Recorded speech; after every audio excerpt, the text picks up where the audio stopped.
கர்த்தருக்கு ஸ்தோத்திரம். இந்த நாள் தேன்துளி நிகழ்ச்சியிலே உங்களை மீண்டும் சந்திப்பதில் அதிக மகிழ்ச்சி அடைகிறேன். நாம் கண்ணீர், துக்கம், துயரம் என்பவைகளை பார்த்து வந்தோம். ஆண்டவராய் இயேசு கிறிஸ்துவே சொன்னார், இப்படிப்பட்டவர்கள் பாக்கியவான்கள் என்று. ஆண்டவராய் இயேசு கிறிஸ்து வாழ்ந்த காலத்தில் அவருடைய வாழ்க்கையிலும் கூட அவர் ஒரு காரியத்தில் தனக்கு பிரியமான ஒரு சகோதரன் மார்த்தா, மரியா, லாசுரு, இவர்களில் லாசுரு மரித்து போன பொழுது அதிக துக்கம் கொண்டார் என்று பார்க்கிறோம். இது மனுஷீக துக்கமாக காணப்பட்டாலும் அவர் மனுஷீகத்தில் வாழ்ந்தாலும் கூட அவர் அதை வெளிப்படுத்த தயங்கவில்லை. யோவான் எழுதின சுவிசேஷம் 11ஆம் அதிகாரத்தில் பார்க்கின்ற வேளையில் வசனம் சொல்லுகிறது, ஒரு வசனம் தெளிவாக 35வது வசனத்தில் தான் மிக ஒரு சின்ன வசனம், இயேசு கண்ணீர் விட்டார். பாருங்க, அவரும் கூட இந்த உலகத்தில் தேவனாக இருந்தவர், மனிதனாக வந்து தேவனாகவே பல காரியங்களை வாழ்ந்தவர்.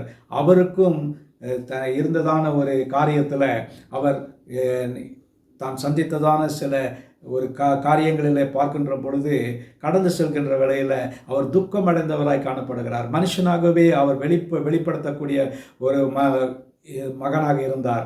அவர் தேவகுமார் இருந்தார். ஆனாலும் கூட அவர் இந்த துக்கத்தை வெளிப்படுத்துவதற்கு கண்ணீர் விட வேண்டியதாக இருந்தது. அந்த வசனம் மிக மிக தெளிவாக சொல்லுகிறது, இயேசு கண்ணீர் விட்டார். ஆகவே நாமும் கூட பல நேரங்களிலே அநேகருடைய துக்கத்தையும் துயரத்தையும் பகிர்ந்து கொள்கிற வேளையில் நாம் என்ன செய்ய வேண்டும்? அவர்களுக்காக நாம் கண்ணீர் விட வேண்டும். அந்த கண்ணீர் விடுகிறதுனால இயேசுவை போல நாமும் அவர்களை ஆற்றி தேற்றவர்களாக இருக்க வேண்டும். இயேசு ஏதோ கண்ணீர் விட்டுவிட்டு அப்படியே காரியங்களை முடித்து விடவில்லை. அவர் கண்ணீர் விட்டாலும் கூட தனக்கு பிரியமான லாசுருவை அந்த கல்லறையிலிருந்து எழுப்பினார் என்று பார்க்கிறோம். ஆகவே அந்த கண்ணீருக்கு பின்பாக ஒரு வெற்றி இருந்தது, ஒரு ஜெயம் இருந்தது, ஒரு உயிர்த்தெழுந்திருந்தது. அதை போல நம்முடைய கண்ணீருக்கு பின்னால் கூட ஒரு ஜெயமான ஒரு காரியம் நமக்குள்ளாய் காணப்பட வேண்டும்.